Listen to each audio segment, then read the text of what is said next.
Bismillahirrahmanirrahim. Assalamualaikum warahmatullahi wabarakatuh.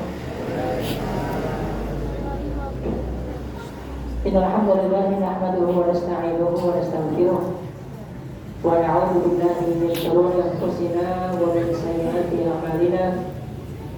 May yahdihillahu fala mudilla lahu wa may yudlilhu fala hadiya lahu. Asyhadu an la ilaha illallah wahdahu la syarika lahu wa asyhadu anna Muhammadan 'abduhu wa rasuluhu la nabiyya wa la rasula ba'da. Allahumma ati nufusana taqwaha wa zakkiha anta khairu man zakkaha anta waliyuha wa maulaha. Allahumma inna na'udzu bika min 'ilmin la yanfa' wa min qalbin la yakhsha' wa min nafsin la tashba' wa min da'watin la yustajabu laha. Bapak-bapak, ibu-ibu, jamaah salat maghrib yang dimuliakan Allah Subhanahu wa taala. Alhamdulillah pada kesempatan sore hari ini Allah Subhanahu wa taala masih memberikan kepada kita berbagai macam kenikmatan demi kenikmatan, sehingga Allah Subhanahu wa taala masih memberikan kita kesempatan untuk bisa menunaikan berbagai macam amalan kewajiban. Salah satunya adalah sholat maghrib berjamaah, kemudian berikut dengan kajian akan nanti insyaallah sholat isya. Salam dan salam kita haturkan kepada Nabi Maulana Muhammad sallallahu alaihi wasallam, yang mana kita ketahui Rasulullah Muhammad sallallahu alaihi wasallam huwa al-mizan al-akbar. Setelah kita ikut ngaji Pak Lin, sudah sering ikut kajian, sudah mempelajari ilmu, maka kita akan mendapati satu buah konklusi besar terkait peran Nabi sallallahu alaihi wasallam, yang mana Rasul ini dijadikan oleh Allah Subhanahu wa taala sebagai puncak keteladanan. Maka kita akan mendapati dalam Quran itu perkataan atau firman Allah Ta'ala berupa lafal uswatun hasanah. Sering kita dengar ya, uswatun hasanah. Apa itu maknanya uswatun hasanah itu? Suri tauladan yang baik. Ini hanya dilekatkan oleh Allah Subhanahu wa taala kepada dua manusia saja. Yang pertama adalah Nabi Muhammad sallallahu alaihi wasallam, dan yang kedua adalah Nabi Ibrahim alaihi salatu wassalam. Ada 3 tempat tepatnya menurut Quran itu lafal uswatun hasanah, dan ini disematkan kepada dua insan mulia ini, yaitu Nabi Muhammad dan juga Nabi Ibrahim.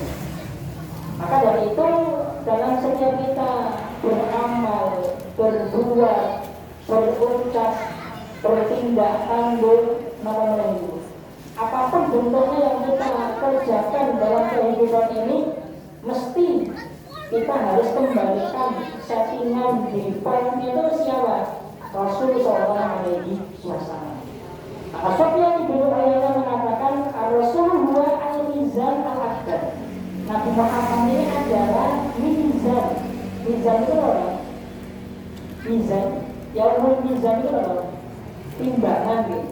Nabi Muhammad ini adalah timbangan utama dalam seseorang itu melakukan berbagai macam hal.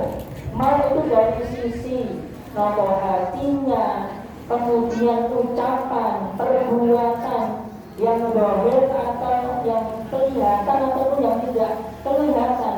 Ini semuanya akan dikembalikan kepada Rasul sallallahu alaihi wasallam. Fa'in wa batana fahuwal haqqu. Kalau nopon itu berketipu dengan yang dicontohkan Nabi dan yang ditunjuki beliau, fahuwal haqqu, maka itu adalah sebuah kebenaran. Wa in khalafa, tapi kalau menyelisihi bisa 1, 2 poinnya, 3, 4, 5 dan seterusnya dari apa yang dicontohkan oleh Nabi sallallahu alaihi wasallam atau apa yang ditunjuki oleh beliau, fahuwal batil, maka itu adalah suatu kebatilan. Terus kalau misalkan judul kita pada malam hari ini kaitannya dengan menjadi seorang hamba yang sejati, dan yang hakiki, maka kita harus naikkan dulu siapa figur hamba sejati yang kita dapati. Ya, semisal itu Pak, hamba sejati itu Pak. Otomatis orang-orang melihat di sisinya Allah Subhanahu wa Ta'ala, di para nabi, para rasul, utamanya adalah Nabi Maulana Muhammad Sallallahu Alaihi Wasallam.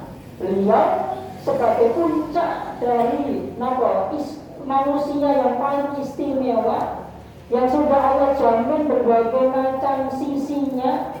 Maka kalau ada seorang muslim, tapi kalau dia itu tidak mengenal Rasulullah Sallallahu Alaihi Wasallam, nah maka ini dipertanyakan kesempurnaan dari imannya.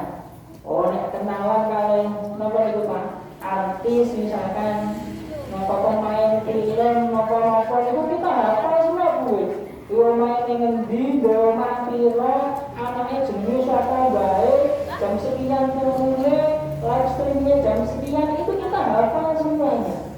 Tapi kok kita kepada Sallallahu Alaihi Wasallam, Nabi Muhammad ini kok tidak demikian? Maka sebelum kita masuk ke dalam tahapan pembahasan mengenai menjadi seorang hamba yang sejati dan hakiki, monggo Bapak Ibu sekalian kita muhasabah. Seberapa kenal kita dengan pribadi sinten Ibu Rasul Sallallahu Alaihi Wasallam? Atau orang-orang yang membersamai sinten Rasulullah, sinten Ibu Pak Berbuat? Para sahabat ridwanullah alaihi. Otomatis kita harus kenalan juga dengan orang-orang yang bersama dengan Rasulullah SAW, para sahabat. Mau itu dari sisi keluarga beliau, ahli bait atau di luar keluarga Rasul Sallallahu Alaihi Wasallam. Itu perlu kita kaji, perlu kita pelajari, karena dalam diri manusia mulia sudah tahu lebih istimewanya. Dan dalam diri para sahabat adalah aktualisasi atas ketaatan kepada Allah. Maksudnya itu Mas, kita ambil contoh lagi. Jangan Nabi itu masjid Nabawi berbuat itu Pak. Orang ngerti Mas, Allah juga. Nanti mereka derek Pak. Oke, kita berdoa kepada Allah Subhanahu Wa Taala. Mungkin sedang ini jamaah Miftahul Jannah lagi. Mungkin sesarengan berangkat umrah kali ya, Allah. Amin. Tapi kita ngawal dulu lagi. Dulu itu Pak, Masjid Nabawi itu bentuknya seperti apa? Kenapa ya? Kenapa dengan lagi? Nah, kenapa ya? Apa kincong lagi hijau? Hanya kotak wonten niku, sebagiannya ada atapnya menggunakan daun-daun kurma ini ya. Tiangnya juga dari batang kurma. Otomatis kalau panas pripun Pak? Kepanasan. Nek udan pripun Bu? Kodanan. Kalau kita di posisi itu, gitu Pak, sudah ada maghrib apa lagi? Mangkat yang becik betul Pak? Masya Allah, mengaras-aras apa Bu? Pak becik terene dubine kok piye aja. Gitu, apa-apa ngomong panas kepanasan, kodanan.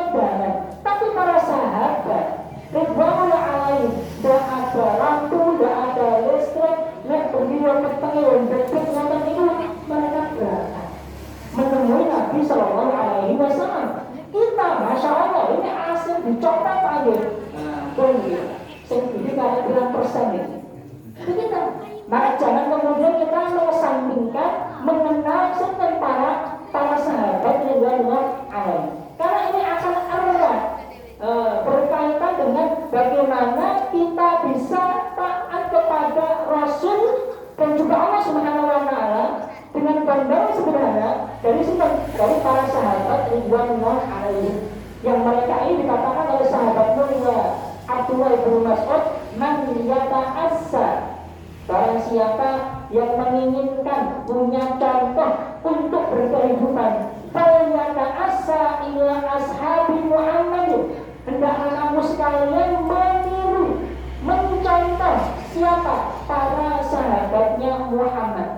Kenapa? Karena mereka ini adalah manusia yang paling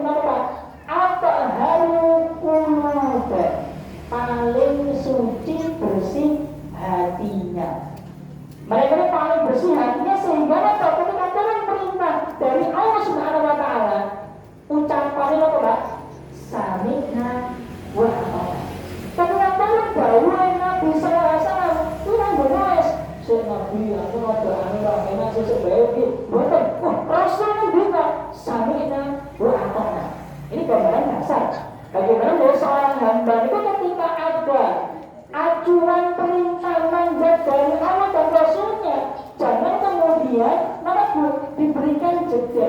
Langsung itu Allah yang menyampaikan, Rasul yang menyampaikan, maka tugas saya adalah melaksanakan. Ada yang dan cuma abaru yang paling abaru taat. Jadi ketika ada perintah apapun langsung dikerjakan. Ada urusan seperti ini laksanakan. Ini begini, iya kerjakan. Kan balik itu kan bukan masalah. Selama semua itu dari Islam Rasul Shallallahu Alaihi Wasallam. Ini sebagai mukadimah. Nah berikutnya Bapak sekalian, Mas itu kan zaman dulu Mas berbeda dengan zaman sekarang. Kita ikat makin. Hadis yang pertama yang kami angkat adalah hadis dari sahabat mulia Muawiyah bin Abi Sufyan. Dan juga hadis dari Abu Hurairah radhiyallahu anhu. Ini hadisnya redaksinya hampir mirip-mirip, tapi kita akan angkat. Alhamdulillah Subhanahu wa taala berikan kita ini apa? Kesempatan untuk bisa ngaji, sinau, kenal kali Gusti Allah, kenal kali Kanjeng Nabi sallallahu alaihi wasallam.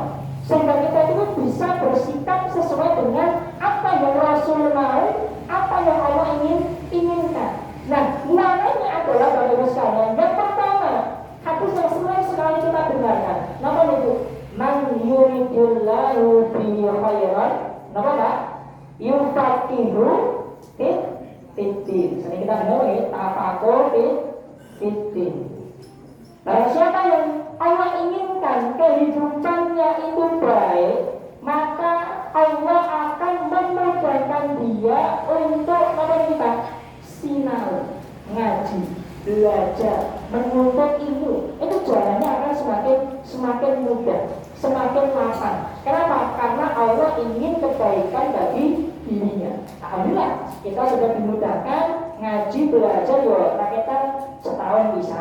Alhamdulillah. Untuk mengasihi mah, satu bulan sekali. Mengasihi mah setiap pekannya. Nanti setiap hari kita akan menjadi apa? Orang yang harus kepada ilmu.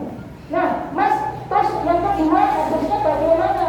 Kalau yang pertama, kalau sekalian, Allah memudahkan kita belajar. Tandanya Allah menginginkan kebaikan dalam kehidupan kita. Di sisi lainnya adalah man yuridillahu bihi khairan yusib minhu.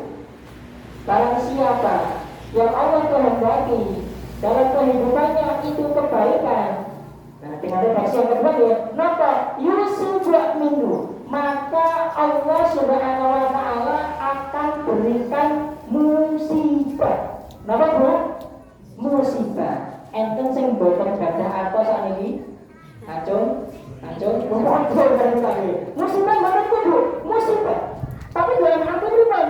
Kalau Allah itu menginginkan kebaikan dalam kehidupan seorang hamba, Allah akan berikan apa ini Pak? Ujian datang lagi, wis rampung metu saka tengen, metu saka kiwa, ngarep buri, etang, semua dimunculkan. Itu bukan tanpa sebab tadi. Gambarnya tadi antara kita itu kalau kelingan kalau Gusti Allah itu Pak, pas duit, nomor pas boten gadah harta Pak. Ayo, kelingan Gusti Allah itu Bu, pas kapan Bu? Hartanya belanja kelas, nomor ketika belanjanya kemas, aku tak buat. Ketika yang mana biasanya Pak? Ketika dalam kondisi sempit. Kita mengingat Allah Subhanahu wa taala itu kebanyakan ketika sehat, maka ketika sakit Pak ya. Halo, siapa Mas sakit? Oh, nek sehat terus dengan gunung kidul apa bondo. Nonton aji waca biasa wae. Dene atas nala ya Allah. Rasane ya Allah pengen mangan sedoyan nyeran jalan. Jadi perkataan Allah Subhanahu wa taala itu ketika menghadirkan berbagai macam ujian, bentuknya sakit, bulut, harapannya itu apa? Mengembalikan. Kita diminta Allah Subhanahu wa taala karena kelingan ayo ke bali ini. Dhewe ra iso. Untungmu ngono kuwi ora lagi rasane belok turun karena aku. Kita mengingat Allah Subhanahu Wa Taala dalam kondisi sempit. Kita mengingat Allah Subhanahu Wa Taala dalam kondisi sakit. Maka ujian yang Allah hadirkan pada hakikatnya itu apa Pak? Kebaikan kepada kita semuanya. Ini belum kita bahas mengenai apa? Hangusnya dosa-dosa kita kalau kita dalam keadaan sakit.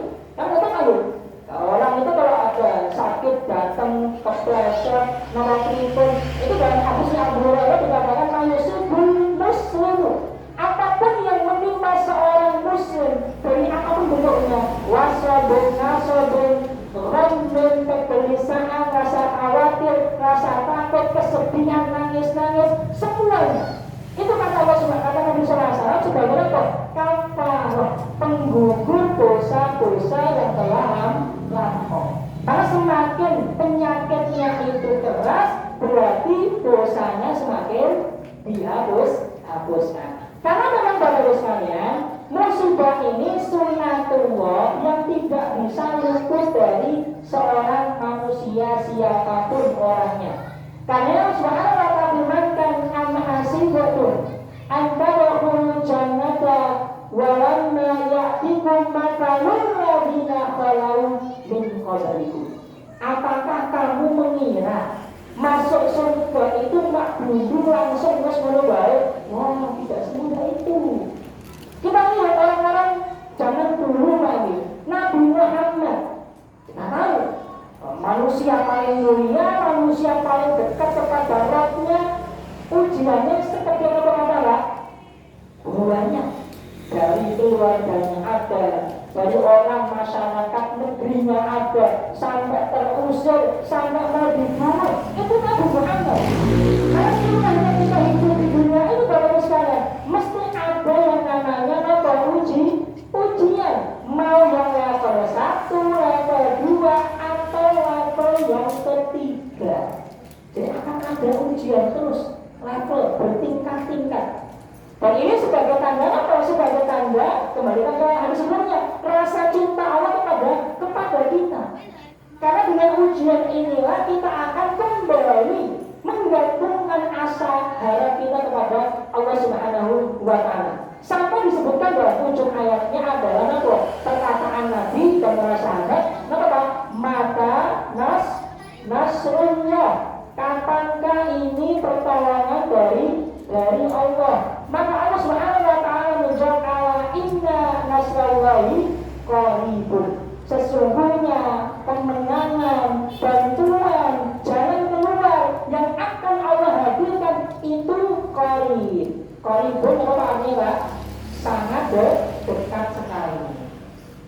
Jadi kalau Allah itu memberikan ujian, jangan khawatir Pak. Jalan keluarnya itu dekat.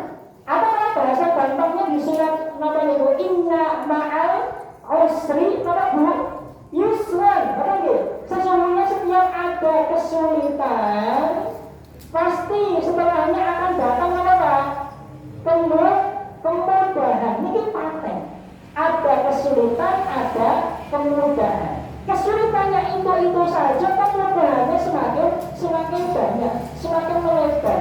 Tapi ya kembali lagi, orang-orang yang bisa mengidentifikasi ini semuanya adalah hamba-hamba yang namanya takut pitin. Kalau dia tidak takut pitin, dia tidak akan kenal bola bali ini maksudnya Gusti Allah dan nyadar dia rasa sadar. Kenapa? Dia jauh dari ilmu. Tapi bagi seorang hamba yang paham petunjuk Allah, tanda Allah diberikan sangat ini aku terlalu mulia dulu gitu. Saya fokus kembali ke jalan apa nih Pak? Siratal mustaqim. Saya perbaiki. Mungkin neko-neko ini goro-goro aku semakin menjauh dari Allah Subhanahu wa Ta'ala. Maka dia akan kembali. Dia akan mengetahui apa sisi yang salah dalam dirinya, lalu dia akan apa? Dia akan perbaiki karena dia bisa membaca petunjuk dari Allah Subhanahu wa Ta'ala. Tapi orang-orang yang bisa membaca petunjuk ini hanyalah orang yang takut-takut, yang dia ngaji, yang dia belajar. Kalau dia tidak ngaji, tidak belajar, terima kasih akibatnya. Ya, sebagainya. Kita lihat tadi, orang kalau dilanda musibah berkelanjutan, tidak ada habisnya, kira-kira itu pripun Pak?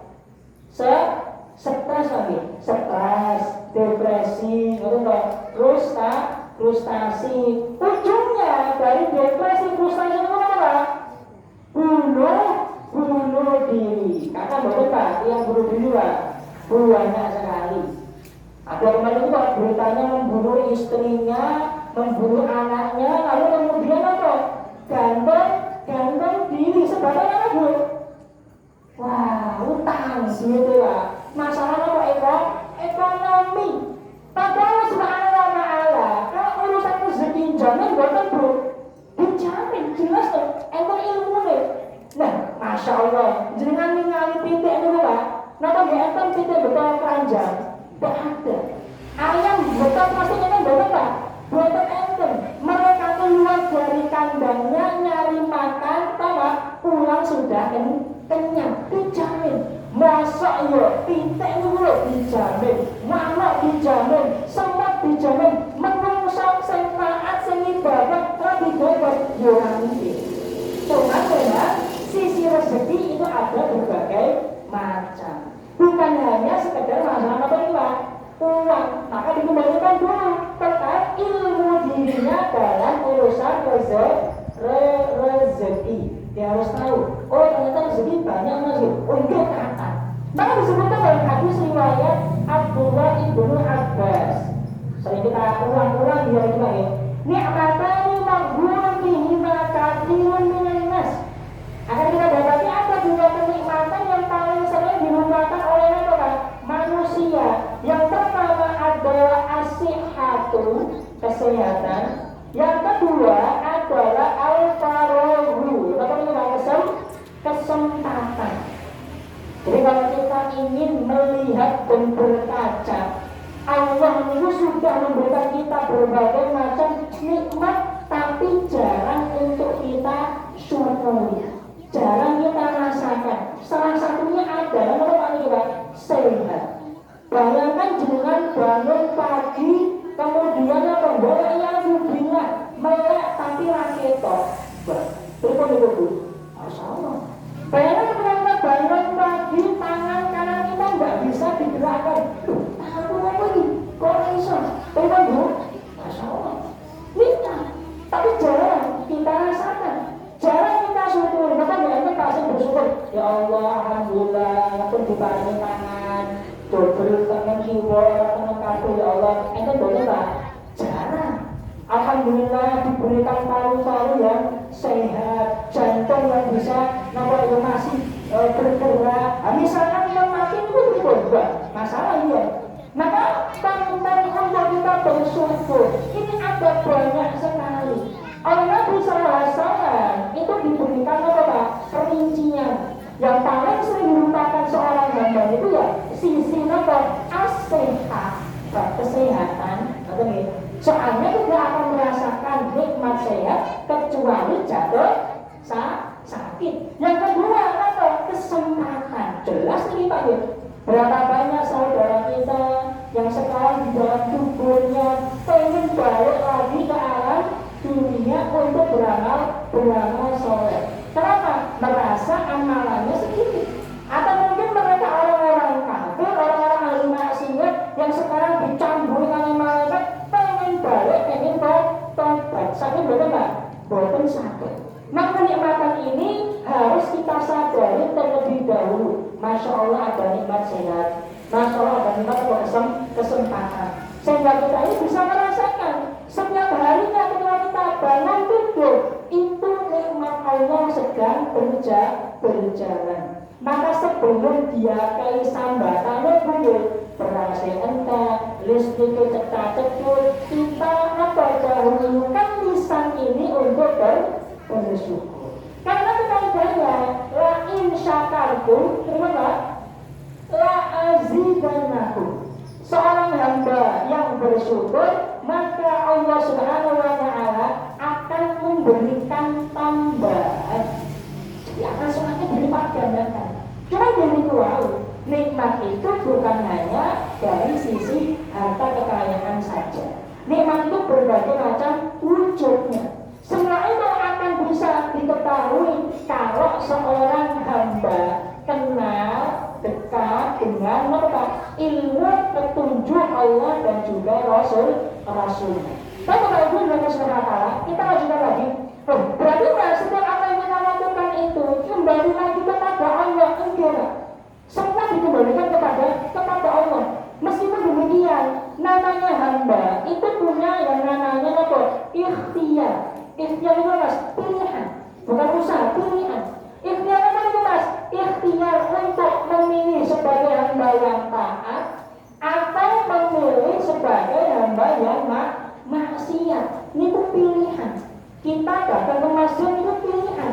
Pilih untuk apa? Meluangkan waktu kita, gitu kan? Untuk datang ke masjid. Maka Allah Subhanahu wa Ta'ala dalam Qurannya itu menggunakan satu buah analogi yang sangat simpel kali. Kenapa ini mas? Jual beli. Apa sekarang bodoran pak? Jual beli? Ada yang nggak paham tentang jual beli? Mesti tahu ya. Namanya jualan itu kalau sisi pembeli misalkan itu nih, pengen ini kan apa? Regane murah barangnya, yo toh tur ape ora rusak sak lawa se.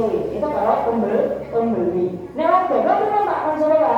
Modal sedikit nek iso rasa metu modal mas. Terus apa Pak? Hasilnya 3/10. Kan ngoten nggih. Jadi kalau misalkan buat jual beli semua orang paham, semua orang mengerti.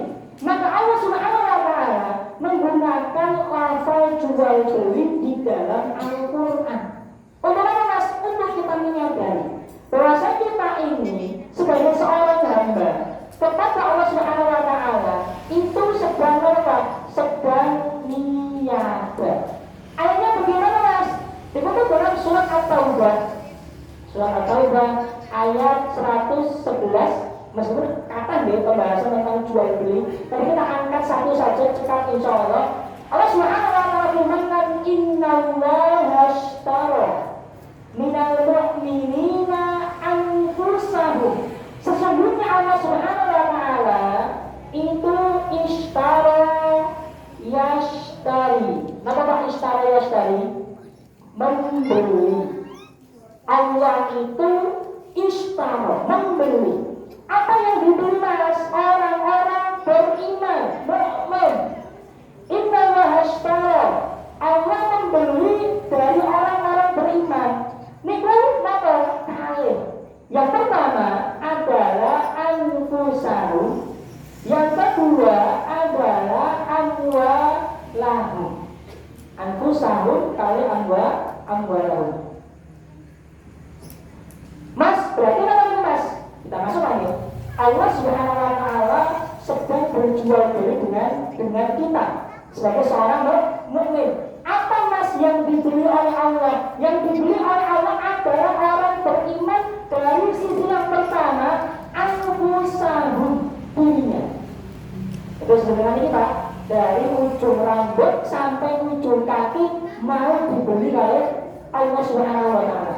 Jombone barang sak durunge, waktunya, pengorbanannya, capeknya, susahnya, sedihnya, takutnya, semuanya yang ada dalam diri seorang mukmin. Itu yang pertama. Yang kedua, amwalahum. Nama amwalun, harta kekayaan. Apapun yang panjenengan semua miliki dari berbagai macam kekayaan, mau rumah, mau mobil, mau motor, mau uang, mau tuan tanah, mau tukang niki, macam-macam pokoknya. Apapun harta kekayaan yang dimiliki, itu ingin Allah Subhanahu wa Ta'ala apa? Beli. Ini dua hal yang paling sering merasa dimiliki manusia. Badan itu biasanya istilahnya itu bu, my body is my choice itu boleh. Badan itu ya badan saya. Mau saya buat apa terserah saya. Padahal badan itu yang beli siapa bu? Allah.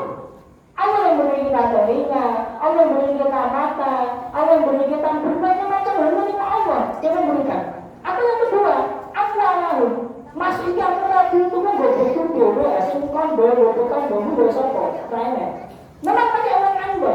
Kekayaan dirimu, berusahanya, nomor kerja dan sebagainya, mengumpulkan bertahun-tahun. Tapi pada hakikatnya, harta yang kita miliki, itu sedang sinten, Pak?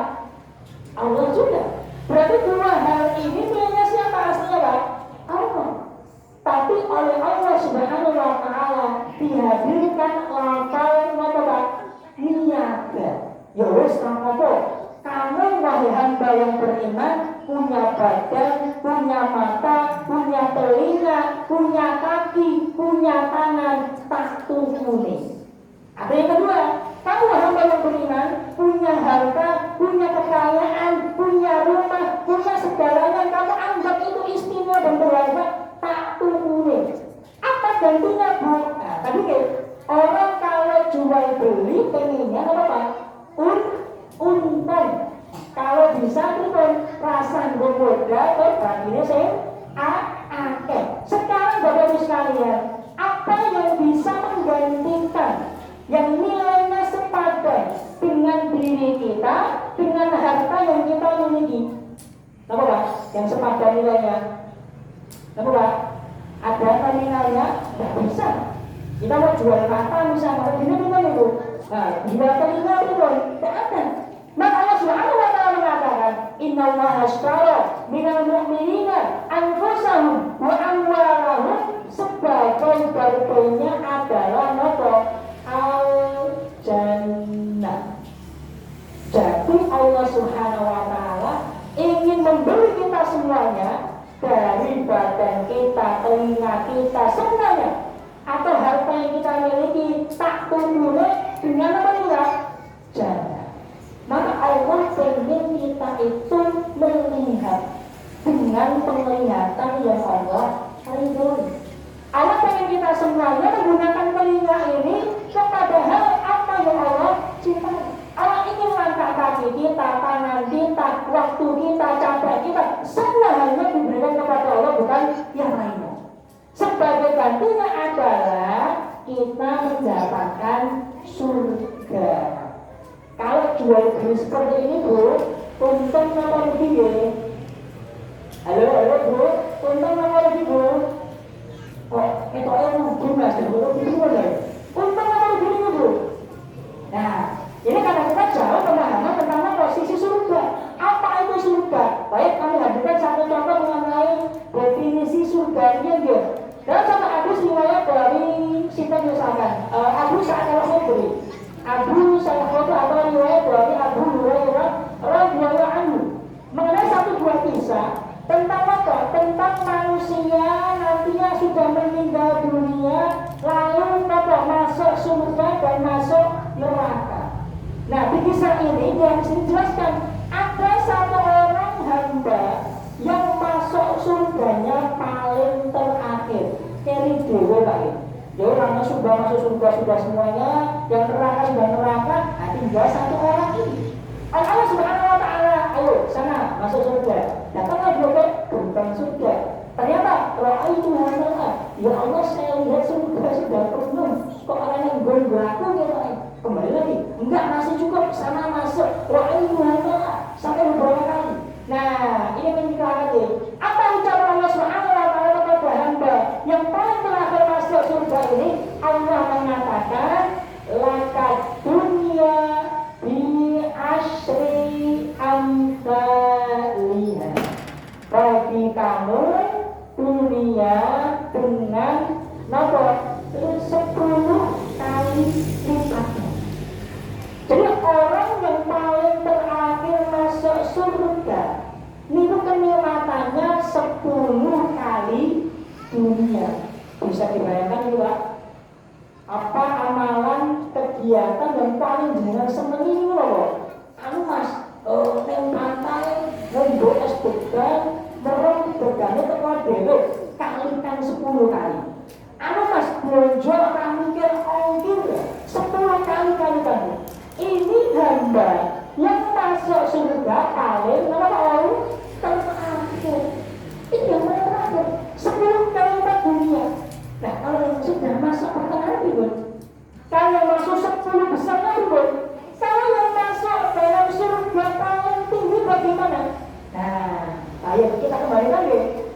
sebenarnya Allah telah memberi kita semuanya, akar, cabai, bertelur, kesas, segala macamnya. Kita gunakan untuknya, bukan yang lain. Sebaliknya adalah Allah nanti akan berikan jannah.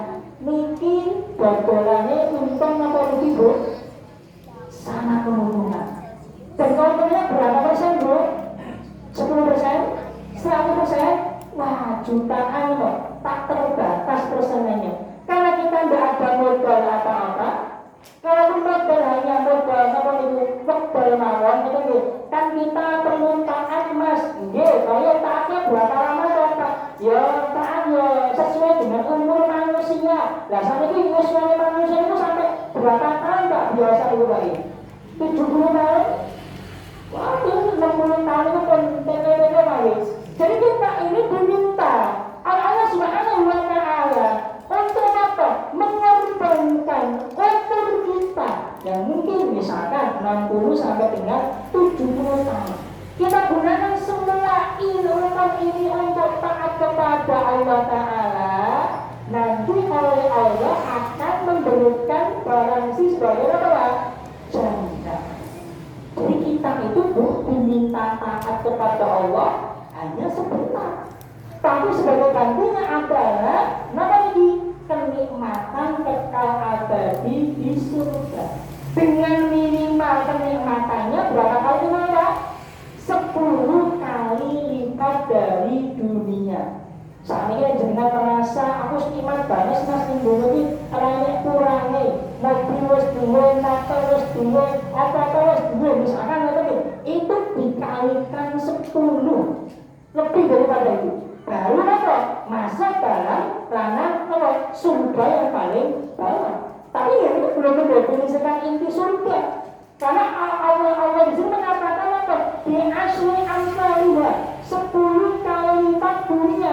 Berarti memilih dunia seisinya dikalikan 10. Itu nikmat yang dirasakan manusia kalau masuk ke dalam surga paling minimal. Belum nanti masuk tengah, atas dan seterusnya. Nah kita kembalikan.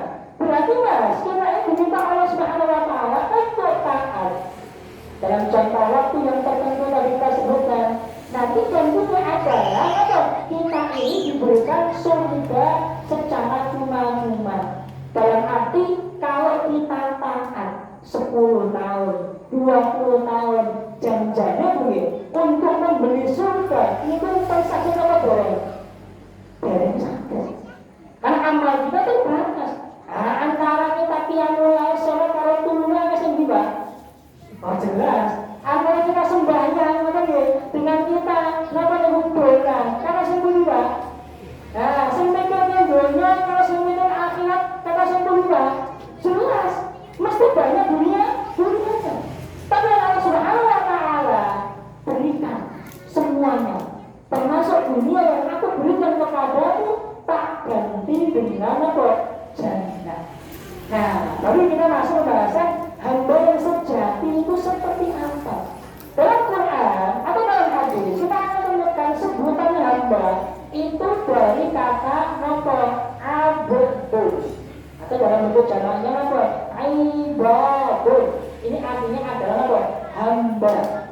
Namanya hamba itu berarti punya tuannya. Kita ini hamba, Allah Subhanahu wa Ta'ala sebagai sayyid, sebagai tuannya. Namanya hamba itu mengikuti apapun yang diperintah oleh sinten tuannya. Tidak usah A, B, C, D, E, G, pokoknya lakoni wae, pengkok entuk ganjarane. Kan ngoten iki. Kaidah dasar seperti itu. Kita pun sebagai seorang hamba itu juga demikian.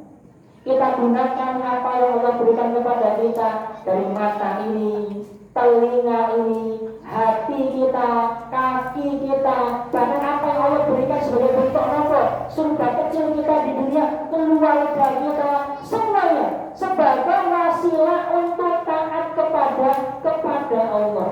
Maka dalam surah Al-Furqan ayat 63 yang baru salah, Allah Subhanahu wa Ta'ala firmankan wa ibadur rahman.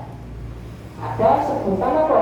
Hambanya Allah yang maha pengasih atau penyayang. Bagaimana mas gambar hamba Allah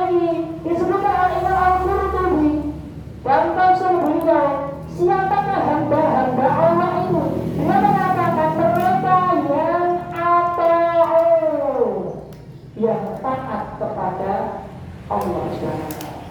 Jadi hamba itu diikat dengan sebutan apa? Ketaatan. Sama mas? Belum. Wastagolu, istagolu, menyibukkan. Apa yang disebutkan? Di situ disebutkan hanya sisi 3, tapi menggambarkan semuanya. Wastagolu yang pertama, maka qalbahu, hatinya, menyibukkan hatinya, sam'ahu wa basarahu, telinganya, atau yang terakhir apa? Pendengaran, penglihatan telinga, kemudian mata, untuk dijadikan wasilah taat kepada Allah. Jadi seorang hamba itu adalah yang dia taat kepada Allah, lalu menyibukkan semuanya yang ada dalam dirinya, dari hatinya, telinganya, matanya, semua panca indera yang Allah berikan hanya untuk sembah kepada Allah. Berarti menunjukkan apa kita? Seorang hamba itu tidak ada kata liburnya. Kalau bahasa kita kemarin habis ada apa itu libur panjang apa ya? Soalnya tanggalan April mas, jadi berakhir. Saat itu mulai tanya Pak, apakah menjadi seorang hamba itu enten tanggal lain? Enten betul bu? Anu mas, besok tanggal berapa? Aku tak perlu saya sholat ya. Tak lanjutnya soal Senin. Enten betul bu? Namanya menjadi seorang hamba itu 24 jam. 24 jam kita hitung, kita menjadi seorang hamba dalam satu hari. 7 hari dalam satu minggu, 30 hari dalam satu bulan, 365 hari dalam satu tahun. Semuanya harus jadi hamba. Dan tidak ada kata liburnya. Mas, tapi aku ya kesel mas, konsolan terus ya, mas ya, kalau sedekah terus kan amat ya, ada masa-masa mutunya. Itu bagaimana? Saya kembalikan tadi pertanyaan jurnal kepada apa yang disampaikan oleh murid dari Imam Ahmad bin Hanbal. Mas, kita tuh capek mas, sholat terus mas. Padahal sholatnya sebenarnya berapa?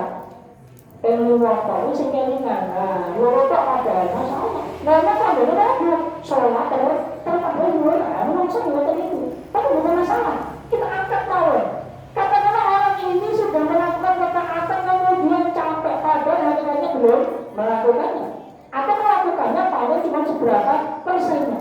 Tapi bagi panjenengan sekalian yang sudah merasa lepas demi Allah mas, saya ini setiap hari sudah maksimal semua kebaikan saya lakukan. Sampai gini sampai kapan? Batasnya sampai kapan?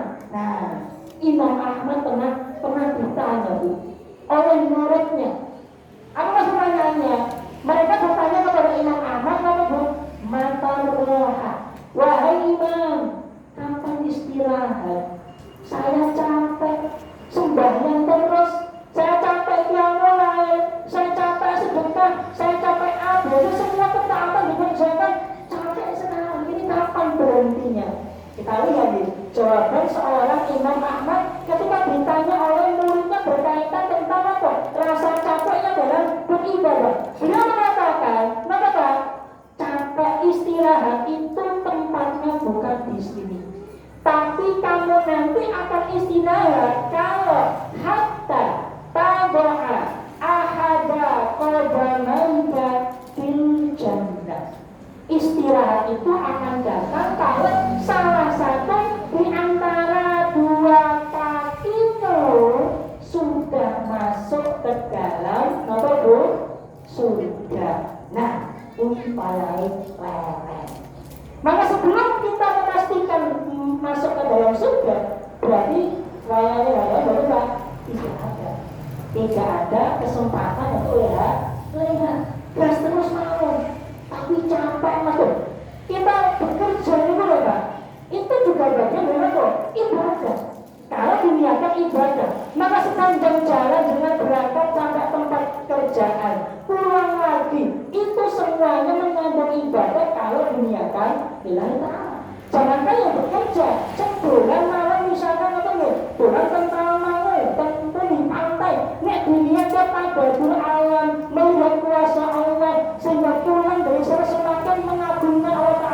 ibadah bukan ibadah. Maka 24 jam kita bisa mendulang pahala kalau kita menambahnya 24 jam. Cuman dia istinafsi bayangkan tadi, kita dalam satu hari kelingan kali Gusti itu berapa kali tuh? Berapa menit juga? Nah, kelingan yang bermasalah sholat wes 10 menit, Masya Allah, dari 24 jam kita hanya mengingat Allah 10 menit. Mulanya ditambah kusol banget mas, aku sholat padahal baru 10 menit. Walnya bila maka sebagai penutup Bapak sekalian, satu hadis yang disampaikan oleh sahabat mulia Abu Bakar Al-Ghifari dan juga Mu'adz bin Jabal radhiyallahu anhu ajma'in. Rasul bersabda, ittaqillaha haitsu kunta. Bertakwalah kamu sekalian kepada Allah dimanapun kamu berada. Maka hanya menjadi seorang hamba itu bukan hanya ketika di masjid saja, bukan hanya ketika dia beribadah saja, tapi dia menjadikan seluruh 24 jam waktu yang Allah titipkan untuk beribadah kepadanya. Berarti jenengan dimanapun ketika jenengan bertakwa, jenengan bisa mendapatkan pahala. 24 jam bisa mendapatkan pahala. Tapi sisi yang lain, kalau tidak paham tema ilmu itu, bolehnya bila jangan-jangan selama ini kita hanya menghamba kepada Allah 10 menit dalam satu harinya. Sisanya kita kemanakan? Harian kita kemanakan? Sedangkan kita tahu semuanya satu ayat yang sore kali kita baca, coba inna sholati wa nusuki wa mahyaya wa mamati lillahi rabbil alamin. Katanya sholatku untuk Allah, katanya ibadahku untuk Allah, katanya hidupku untuk Allah, katanya matiku untuk Allah. Ternyata kita belum sampai level setinggi itu. Kita baru menjadi seorang hamba yang 10 menit dalam satu hari. Kita baru menjadi seorang hamba yang keinginan Gusti tas ngerah kita dalam sempit. Padahal kita diminta mengingat Allah baik di kala lapang ataupun di kala sempitnya. Saya akan mencukupkan pembahasan pada kesempatan kali ini. Semoga Allah Subhanahu wa taala mudahkan kita semuanya untuk senantiasa taat dan istiqomah menjadi seorang hamba sehingga nantinya kita dimasukkan ke dalam jannah Firdausil